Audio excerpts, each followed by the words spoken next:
Hello guys, welcome back to our channel.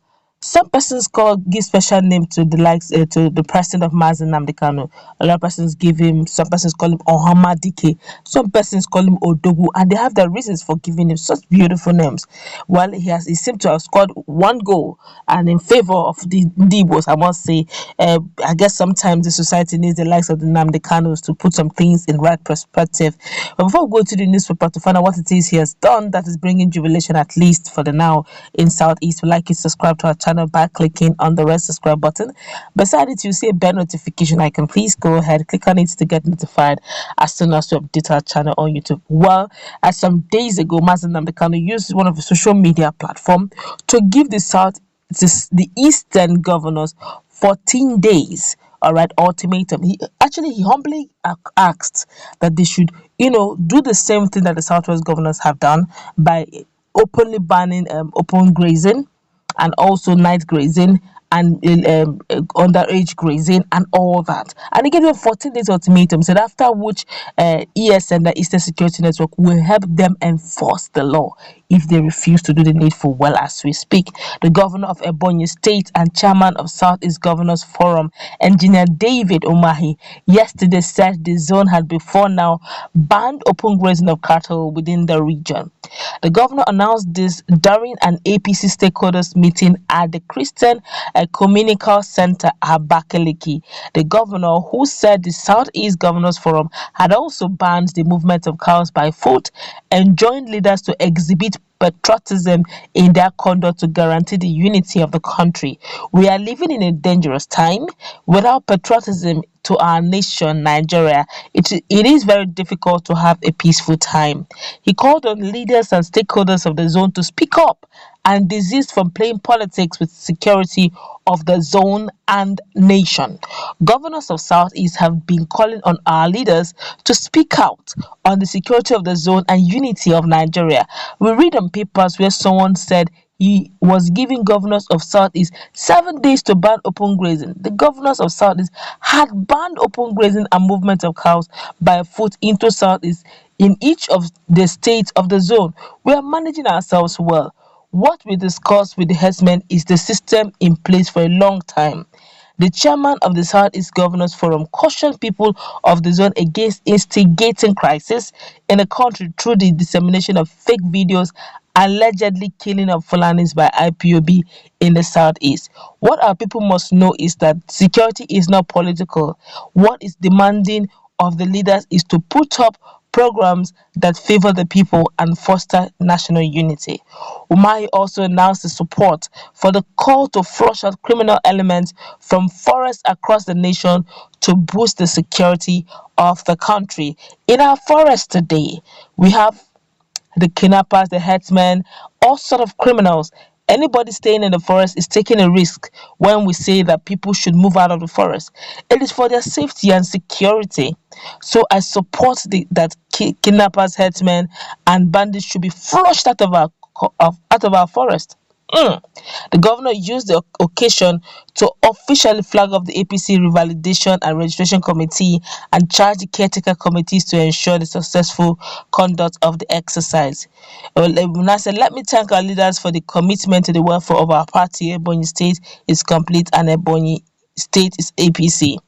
Well, he went further to explain that we have made it clear that Ebonyi is APC and all that and all that. Okay, but let's find out what it is that is bringing so much excitement. Yes, he has actually said that openly they've actually banned the issue of herdsmen plying the routes. But I could still remember vividly where Nnamdi Kanu, if you check what Governor David Umahi said, he actually I think there's a collaboration, as in to some extent they seem to have been in agreement, okay, with what ESN is doing. He said yes, he's in agreement to people being flushed out of the forest who are, of criminal elements, which means technically speaking, those burning of herders settlement inside the bush. Yes, and there have been series and series of videos being uploaded every day, but for the sake of the platform's policies, we cannot carry such. Sorry, please. But there have been series of videos where ESN go into the bushes and see how Fulani herdsmen are settling very comfortably in the bush. If you are not even sure, you will think that's a community. They have cleared out a particular portion, a very large expanse of land, and they have made a home out of that land.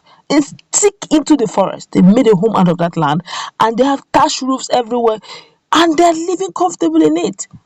No wonder ESN and the likes of Sunday Igboho and others are shouting, leave the bushes, come stay in town where everybody will notice you. Well, Nnamdi Kanu has said since southeastern governors have now listened and done the right thing, we should all clap for them.